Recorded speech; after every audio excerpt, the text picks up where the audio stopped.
শুরু করিতেছি মহান সৃষ্টিকর্তার নামে, সকল সৃষ্টির তিনি সেরা। এখন আমরা শুরু করব আজকে রাজকুমার ছবির মা গানটির রিভিউ। গানটি আসলে কি বলবো, রিয়াদের কণ্ঠ, প্রিন্স মাহমুদের সুর, এত দারুণ হয়েছে গানটি যে গান সম্পর্কে বলতে কণ্ঠ ভারী হয়ে আসছে। ঈশ্বর গানটি যেমন কাঁদিয়েছে, গানটি শোনার পরে চোখে জল এসেছে, ঠিক এই মা গানটি হঠাৎ করে শুনতে শুনতে 2 মিনিটের গান, কোথায় যে চোখের জল চলে আসে বোঝাই যায় না। এই যে আমি এখন কথা বলতেছি, গানটা শুনেই সাথে সাথে আপনাদের রিয়াকশন দিচ্ছি। গানটা ভিতর থেকে এত ভালো লাগছে গানটা শুনতে। আসলে প্রিন্স মাহমুদ একটা জিনিয়াস, তার মেধা, রিয়াদের কণ্ঠ, আশাদ আনন্দ সাহেবের প্রযোজনার এই রাজকুমার ছবিটি অনন্য একটা উচ্চতায় নিয়ে যাবে এই মা শিরোনামের গানটি। মাহিয়া মাহি আসলেই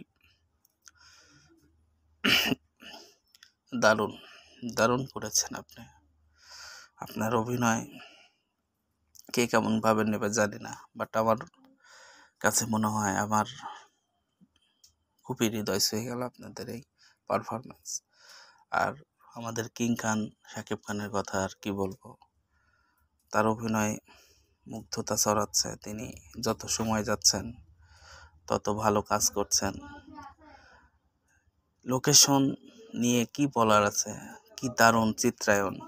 হিমেল আশরাফ আসলেই অনবদ্য আপনি কাজ করেছেন। এই ছবিটি কি ব্যবসা করলো কি করলো না সেটা নিয়ে আমার আসলে মাথা ব্যথা নেই, বলার কিছু নেই। হিমেল আশরাফ আপনি আমাকে আবার কাঁদিয়ে ফেললেন এই মা শিরোনামের গানটি দিয়ে।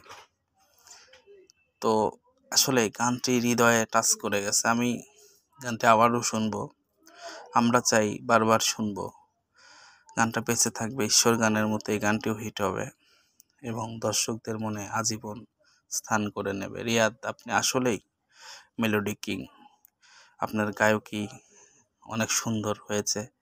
আপনি এগিয়ে যান, আপনার বাংলা চলচ্চিত্রে রাজ করবেন। হিমেল আশরাফ সাহেব, আপনাকে শেষে একটি কথাই বলতে চাই, ভাই আসলেই আপনি বলেছিলেন যে প্রিয়তমা দেখে যদি 3 মিনিট কাঁদে, রাজকুমার দেখে আসলেই 30 মিনিট কাঁদবে। কথাটা সত্য, ভালো লেগেছে। জয় হোক আপনার, বাংলা সিনেমার পাশে থাকবেন। ধন্যবাদ সবাইকে। গানটি বেশি বেশি করে দেখবেন।